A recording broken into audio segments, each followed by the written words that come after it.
3 दिन के बासी मठे की कढ़ी लेकर के मधुमंगल महाराज भगवान के सन्मुख जाने लगा। अब मधुमंगल को शर्म आई कि इतना दिन तो 56 भोग भगवान हमें खिलाते थे और ये बासी छाछ की कढ़ी मैं कैसे खिलाऊंगा भगवान को। अब महाराज मधुमंगल लेकर के गया, भगवान से दूर से ही बोला कि प्रभु मैं भी भोजन लेकर के आया हूँ। बोले लेकर आओ मधुमंगल।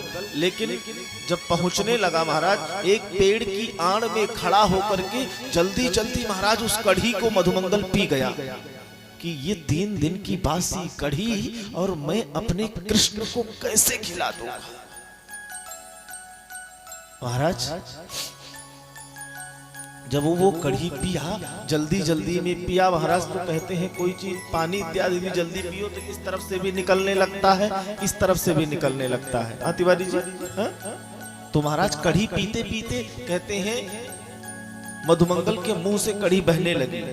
भगवान दौड़ पड़े मधुमंगल की तरफ और आज कहते हैं भगवान एक सुंदर लीला किए। क्या किए? अपने मित्र, अपने सखा उस ग्वाल, उस यादव के मुख को पकड़ करके भगवान आज भक्त के भाव में इतना विभोर हो गए कि उसके मुख को भगवान स्वयं चाटने लगे। भगवान कहते अहम भक्त पराधीन। भगवान किसी से भेद नहीं किए, भगवान सबको अपने हृदय में बैठाए।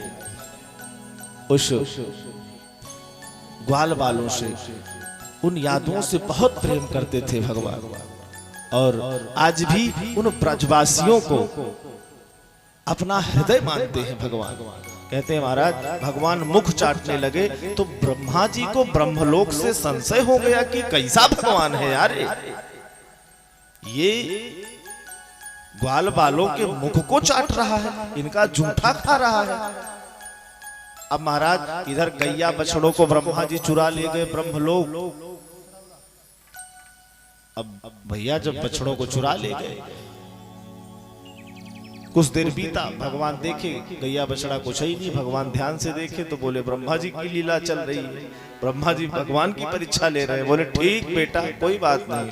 भगवान ने अपने ही रूप से उतने महाराज बछड़ों को, कुछ ग्वाल बालों को भी ब्रह्मा जी चुरा ले गए, उतने ही ग्वाल बाल बना दिए। अब कहते हैं समय व्यतीत हुआ, उतने बछड़े बना दिए, उतने ग्वाल बाल। और कहते हैं महाराज जो गैया थी, जब भगवान बछड़े का रूप लिए तो जो गैया दूध पिलाते समय अपने बछड़े को कभी कभी लात मार देती थी, महाराज उस समय जब भगवान बछड़ा बने तो इतना प्रेम करती हैं वो गैया उन बछड़ों से, इतना प्रेम करती हैं कि मानो दुग्धपान कराते समय उन गैयाओं के आंखों से अश्रुपात होता है। महाराज गैया भी कहती हैं वाह परमात्मा वाह, अहो भाग्य मेरे, मेरे तो भाग्य का उदयीकरण हो गया कि आप साक्षात आकर के मेरा दुग्ध पान कर रहे हैं। वो गैया भी अपने आप को धन्य मानती हैं। अब महाराज ब्रह्मा जी चालाकी किए, भगवान बोले ठीक है। अब 1 साल बीता, ब्रह्मा जी लौट करके आए, बोले चलूं देखूं ब्रज में भगवान थे या नहीं। ब्रह्मा जी इधर लौट के आए, भगवान ब्रह्मलोक पहुंच गए, ब्रह्मा का वेश धारण किए पहुंचे और ब्रह्मा के दूतों से कहा सुनो। बोले हाँ सरकार बताएं। बोले आजकल बहुरूपिया बहुत टहल रहे हैं, बहुरूपिया बहुत टहल रहे हैं। ब्रह्मा जी के रूप में पहुंचे तो महाराज जब ब्रह्मा जी के रूप में पहुंचे तो जाकर के ब्रह्मा जी के सिंहासन पर महाराज विराजमान हो गए। बोले मैं ही तुम्हारा मालिक हूं, अगर कोई मेरे स्वरूप में आए तो उसको भगा देना। अब महाराज असली ब्रह्मा देख ताक के लौटे ब्रज में, उतने ही ग्वाल बाल, इतने ही बछड़े। ब्रह्मा जी चकित, ब्रह्मा जी को पता चल गया ठाकुर जी की लीला है। महाराज तो ब्रह्मा जी आए तो जाने लगे तो द्वारपाल क्या किए, ब्रह्मा जी को पकड़ करके धकिया दिया। बोले कहां? बोले तुम्हारा दिमाग खराब है, तुम अपने मालिक को धक्का मार रहे हो। बोले बहुत देखे तुम जैसे मालिक, चले जाओ नहीं लठ उठा तुम्हारी खोपड़ी फोड़ देंगे। बोले तुम्हारा दिमाग ठीक है कि नहीं ठीक है? मैं तुम्हारा मालिक ब्रह्मा हूं। बोले मेरे मालिक अंदर बैठे हैं, तुम कोई बहुरूपिया हो हम जानते हैं। भैया ब्रह्मा जी ध्यान लगा कर देखे, समझ गए, बोले वाह सरकार। बोले अच्छा भैया अपने ब्रह्मा के दर्शन तो करा दो। तो बोले ठीक, मैं पूछ के आता हूँ। भगवान से गए, पूछे तो बोले ठीक है बुलाओ। तो आज ब्रह्मा जी बहुत बहुत क्षमा मांगते हैं भगवान से, लेकिन भगवान कुछ बोले नहीं। ग्वाल बालों को, बछड़ों को लिए भगवान चले आए ब्रज में। ब्रह्मा जी को क्षमा नहीं किए, और क्षमा क्यों नहीं किए ये कल बताऊंगा। कहते हैं भगवान चले आए, तो भगवान जिस समय ब्रह्मा जी ग्वाल बालों को चुरा कर ले गए थे, उसी समय भगवान एक लीला किए थे।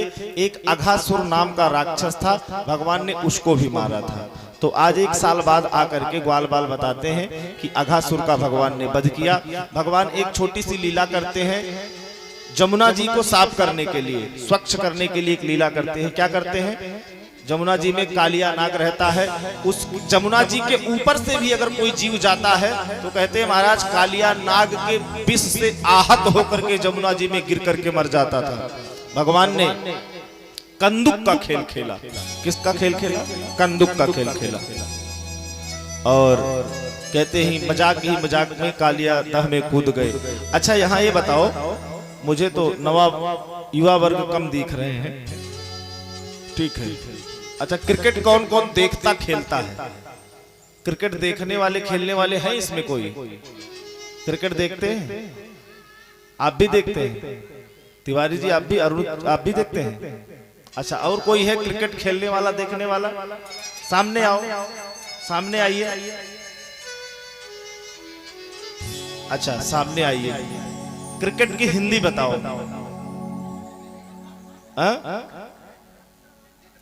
क्या चीज? क्षेत्र रक्षक। वाह, क्रिकेट खेलने। महाराज क्रिकेट का तो आजकल भयंकर जमाना है, और जिसको देखो क्रिकेट के पीछे दीवाना हुआ है, पागल हुआ है। और हमारी मातृभाषा हिंदी है, क्रिकेट की हिंदी बताओ। क्रिकेट की हिंदी क्या होती है? देखो एक भैया वहां से बता रहे हैं, गोलगट्टम लकड़पट्टम दे दनादन। दे दनादन यही क्रिकेट की हिंदी है। तो महाराज उस खेल को संस्कृत में कंदुक कहते हैं। बैठिए। और महाराज कहते हैं कंदुक का खेल खेला भगवान ने। कालिया दह में कूद करके महाराज कालिया के मान को मर्दन किया। भगवान निकल करके आए।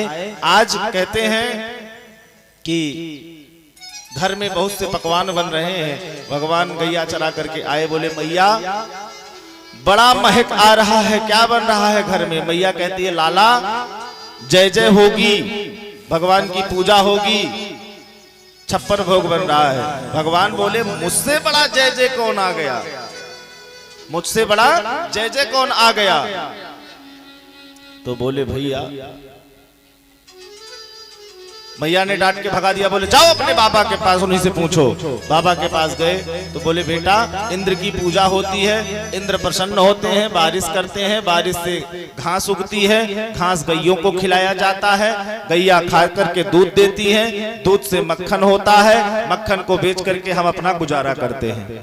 तो भगवान बोले अच्छा ये बताओ बाबा, क्या जो इंद्र की पूजा नहीं करता उसके खेत में बारिश नहीं होती है? बाबा चुप हो गए। बोले देखो इंद्र का काम है पानी बरसाना, और इंद्र की पूजा बंद करो, हमारे गोवर्धन नाथ की पूजा करो। अच्छा देखिए हमारे ठाकुर जी सबकी पूजा कराए हैं, नदियों की पूजा कराए, पहाड़ों की, जितनी प्रकृति है परमात्मा सबकी पूजा कराए। बोले हमारे गोवर्धन नाथ की पूजा करो।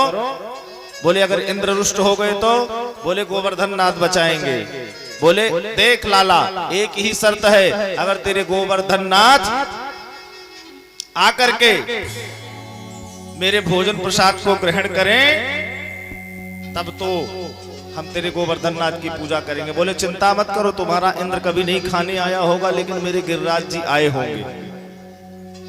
और आज महाराज 56 भोग बना, सभी लोग अपनी अपनी बैलगाड़ियों में 56 भोग का सामान रखे महाराज, रख करके लेकर के चल पड़े कहां? गिरिराज जी की तलहटी में। अच्छा एक चीज और बता दूं, भगवान कृष्ण के जमाने की दो चीज आज भी ब्रज में बची है। क्या बची है?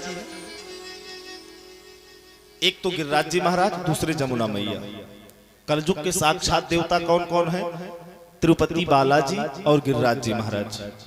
कहते हैं ये कलयुग के साक्षात देव हैं। और आज वृंदावन आप जाएंगे तो देखेंगे बड़े बड़े लखपति, करोड़पति, अरबपति, रोडपति सब आकर गिरिराज जी की 21 किलोमीटर की परिक्रमा करते हैं। और जो भी सच्चे हृदय से गिरिराज जी की पूजा परिक्रमा करके मांग लिया जाए महाराज, वो अति शीघ्र पूर्ण हो जाता है। ये गिरिराज जी की महिमा है। क्योंकि कितने भैया फरीदाबाद, वल्लभगढ़, दिल्ली, आगरा, फिरोजाबाद, टुंडला, यहाँ के इटावा, एटा तक के कितने लोग ऐसे हैं जो बड़े बड़े फैक्ट्री वाले हैं, रोज गिरिराज जी के दर्शन कर सुबह चलते हैं यमुना एक्सप्रेस वे से। हाँ भैया, यमुना एक्सप्रेस वे से चलते हैं, आकर के गिरिराज जी के दर्शन करते हैं, उसके बाद 10 बजे तक महाराज अपनी फैक्ट्री में पहुंच जाते हैं। और गिरिराज जी महाराज उनको चकाचक किए हैं। एक फैक्ट्री से कहते हैं महाराज हम 10-10 फैक्ट्री बना लिए हैं। ये गिरिराज जी की महिमा है। तो आज ऐसे गिरिराज जी का उत्सव है। कहाँ? आपके इस प्रांगण में। गिरिराज जी जाने के लिए 600 किलोमीटर जाना पड़ेगा, लेकिन आज आपका सौभाग्य है कि यहाँ गिरिराज जी की पूजा होने जा रही है। कुछ नहीं हो तो प्रसाद लेने के बाद में यज्ञ मंडप में गिरिराज बाबा विराजमान है और यहाँ भी गोवर्धन नाथ है। जिसको पूजा करनी हो आकर के गिरिराज जी को प्रणाम करिएगा, अपनी प्रणति यहीं से निवेदित करिएगा कि हे प्रभु, आप कलयुग के साक्षात प्रत्यक्ष सच्चे इष्टों में हैं। जैसे ब्रजवासियों पर कृपा किए आप, वैसे ही कृपा सभी सोनगढ़ा वासियों पर करिए। ऐसी कामना है आपसे। हाँ? कहेंगे कि नहीं? आकर के भगवान को प्रणाम करिएगा, सभी लोग पूजन करिएगा। तो भैया सभी ब्रजवासी 56 भोग बैल गाड़ी में लाद करके लेकर पहुंच गए। अब महाराज पहुंच करके जैसे ही गिरिराज जी को नहलाना चालू करे तो माट मटकियों में पानी लेकर गए थे और गिरिराज जी 21 किलोमीटर लंबे। अब महाराज माट मटकियों का पानी हो गया खत्म। किसका? ब्रजवासियों का। बोले कन्हैया तेरो देवता इतना बड़ो है कि हमारी माट मटकिया को पानी खत्म हो गया, लेकिन इसका तो नाखून भी नहीं अभी गीला हुआ। तो बोले चिंता मत करो, भगवान मन के द्वारा एक गंगा प्रकट किए जिनका नाम है मानसी गंगा। आप कभी भी जाएंगे तो मानसी गंगा के दर्शन होंगे। बोलो मानसी गंगा मैया की जय। तो महाराज गिरिराज जी को स्नान कराए। स्नान करा करके ब्रजवासियों ने भोग लगाया। कहते हैं एक रूप से भगवान ही पूज रहे हैं, एक रूप से पुजा रहे हैं। ठीक है, तो आइए हम सभी गिरिराज जी की तलहटी में चलें। अपने मन को लेकर के गोवर्धन चलो। भाई मन ही तो जाता है, बैठे बैठे जैसे बंबई, कलकत्ता, आगरा, अमेरिका पहुंच जाता है, वैसे इस मन को गिरिराज जी की तलहटी में लेकर के चलिए। उसके पहले एक छोटी सी सूचना, कल यहाँ पर भगवान का विवाह उत्सव है। अच्छा, बारात में किसको किसको चलना है? चलना है बारात में? अच्छा, बारात में आप लोग चलेंगे। तो घराती हम बन जाए? घराती हम बने तो भैया बफर वफर की व्यवस्था करवाओ। नहीं, आप सभी घराती हैं। कैसे घराती हुए कि वृंदावन से हम आए हैं। कन्हैया को लेकर कौन आया है? हम आए हैं। कन्हैया हमारे साथ हैं कि नहीं? और हमारे साथ बाजे वाले भी हैं। तो कहे बराती हम लोग हुए। नहीं, बराती घराती की कोई बात नहीं, ये तो मनोविनोद की बात है, हास्य परिहास की बात है। कल भगवान का विवाह उत्सव है। आप और हम लक्ष्मी के पुत्र, माता लक्ष्मी के पुत्र बनकर के, भगवान कृष्ण के सखा बनकर के, उनके बराती, उनके घराती सब बनकर के कल भगवान के विवाह में सम्मिलित होंगे। बड़ी धूमधाम से कन्यादान करेंगे, बारात निकलेगी, बड़ा आनंद आएगा।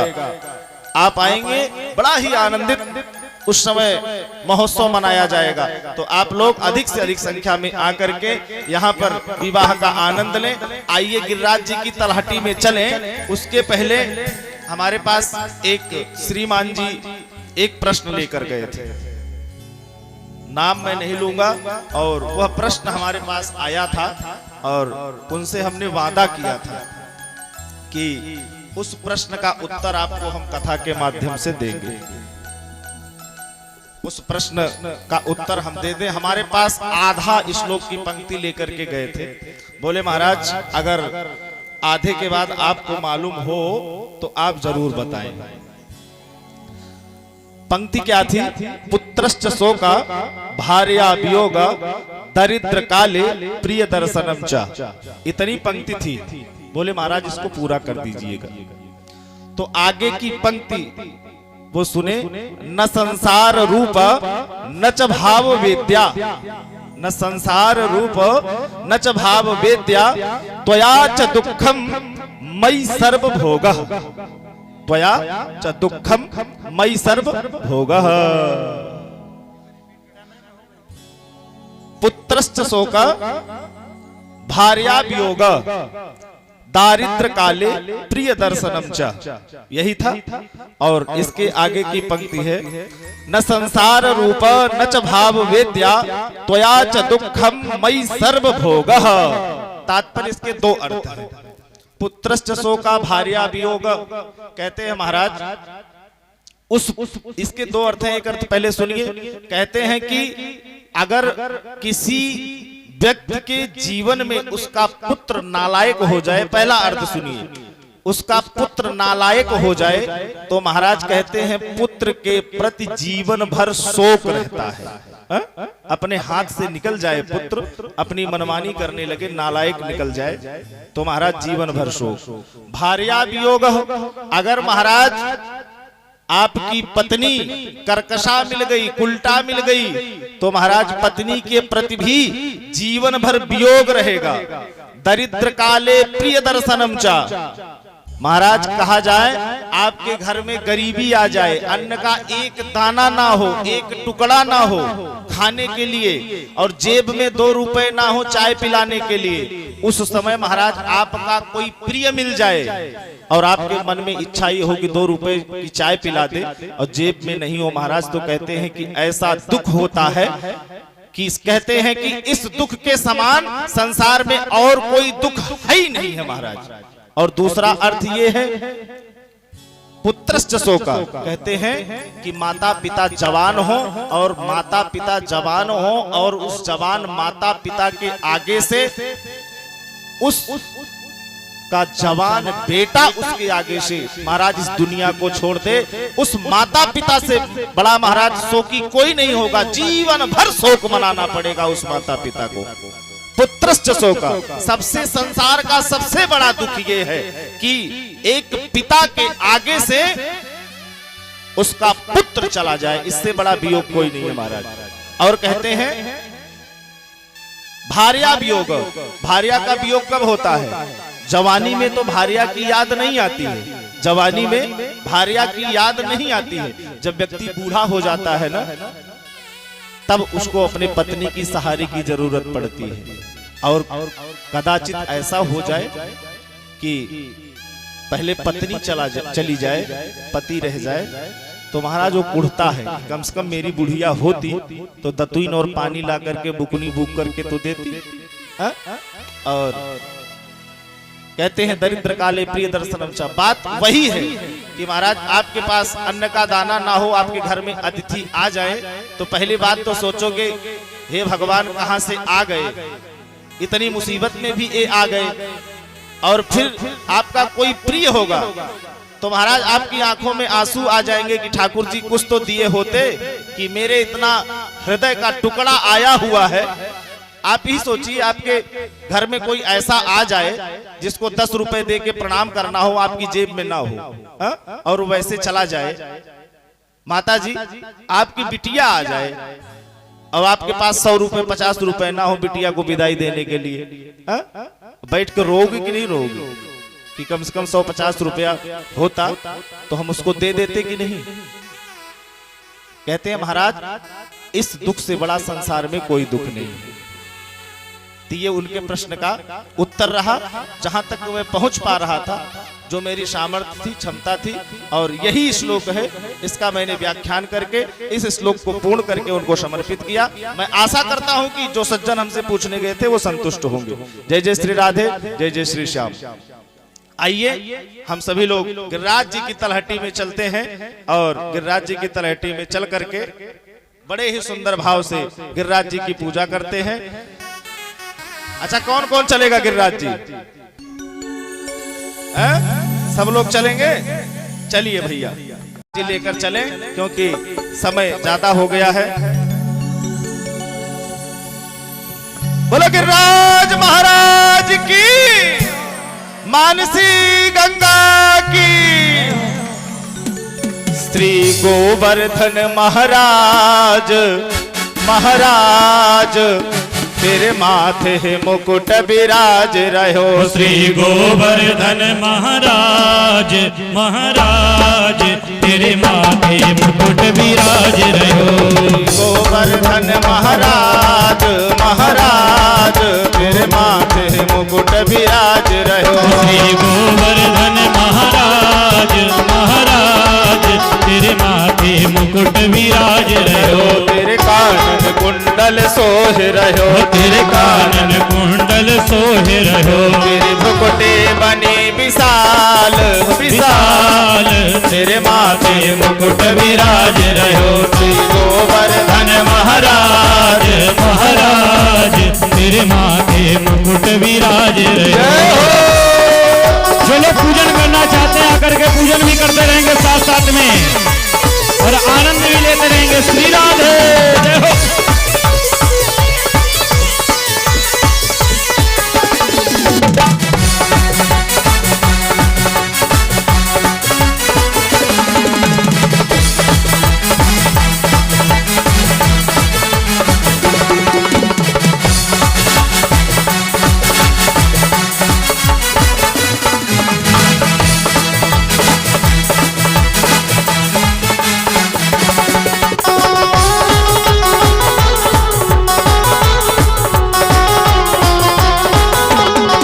तो पे पान चढ़े तो पे फूल चढ़े, तो पे पान चढ़े तो पे फूल चढ़े, तो पे पान चढ़े तो पे फूल चढ़े, तो पे पान चढ़े तो पे फूल चढ़े, तो पे चढ़े दूध की धार धार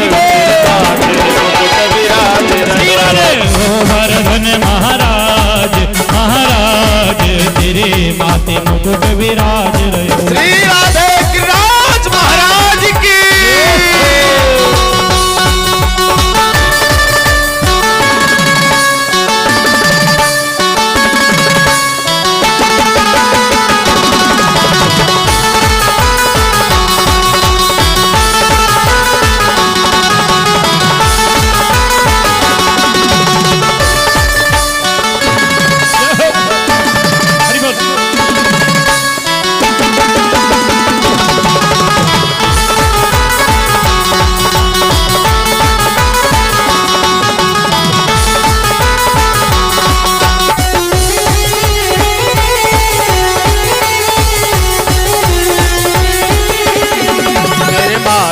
वेदारोरी को तेरे माथे वेदारोरी को, तेरे माथे वेदारोरी को, तेरे माथे वेदारोरी को, तेरी ठोड़ी पे हीरा लाल हाँ लाल तेरे माथे मुकुट विराज रहो। गोवर्धन महाराज महाराज तेरे माथे मुकुट विराज रहो। श्री गोवर्धन महाराज महाराज तेरे माथे मुकुट विराज रहो। गोवर्धन महाराज महाराज तेरे माथे मुकुट विराज रहो।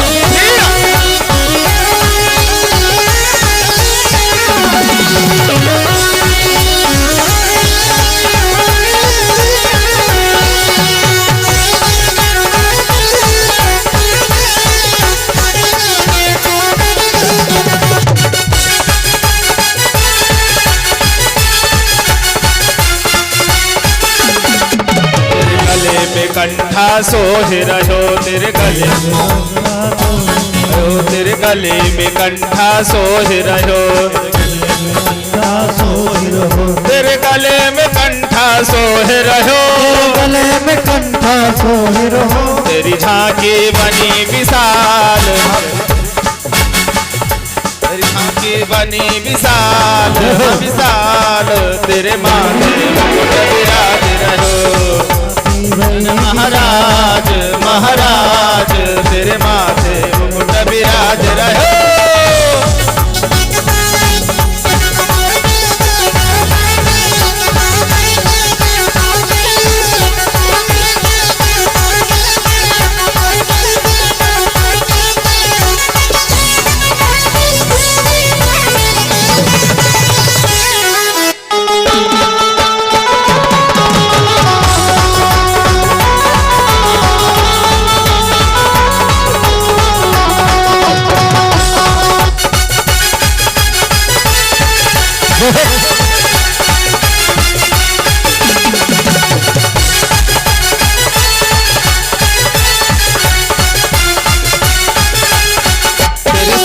कोस की परिक्रमा, तेरे साथ कोस की परिक्रमा, तेरी सात कोस की परिक्रमा, तेरी साथ कोस की परिक्रमा, तेरी सात कोस की परिक्रमा, तेरी साथ कोस की परिक्रमा, तेरी सात कोस की परिक्रमा, तेरी सात कोस की परिक्रमा, सात कोस की परिक्रमा, और चकलेश्वर विश्राम विश्राम, मेरे माथे मुकुट विराज रहो। श्री गोवर्धन महाराज महाराज तेरे माथे मुकुट विराज रहो। श्री गोवर्धन महाराज महाराज तेरे माथे मुकुट विराज रहो। श्री गोवर्धन महाराज महाराज तेरे माथे मुकुट विराज रहो। गोवर्धन महाराज महाराज तेरे माथे मुकुट विराज रहो। गोवर्धन महाराज महाराज तेरे माथे मुकुट विराज रहो। गोवर्धन महाराज महाराज तेरे माथे मुकुट विराज रहो।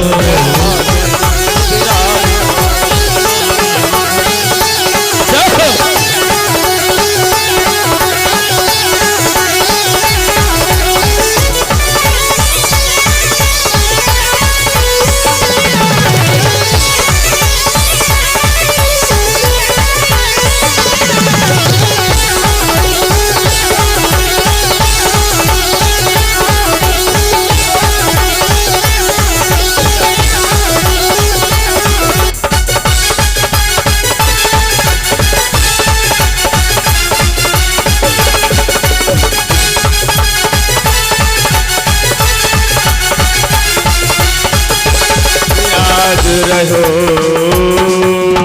बोलो गिरिराज महाराज की बोल पूछरी के लोठा की बोल।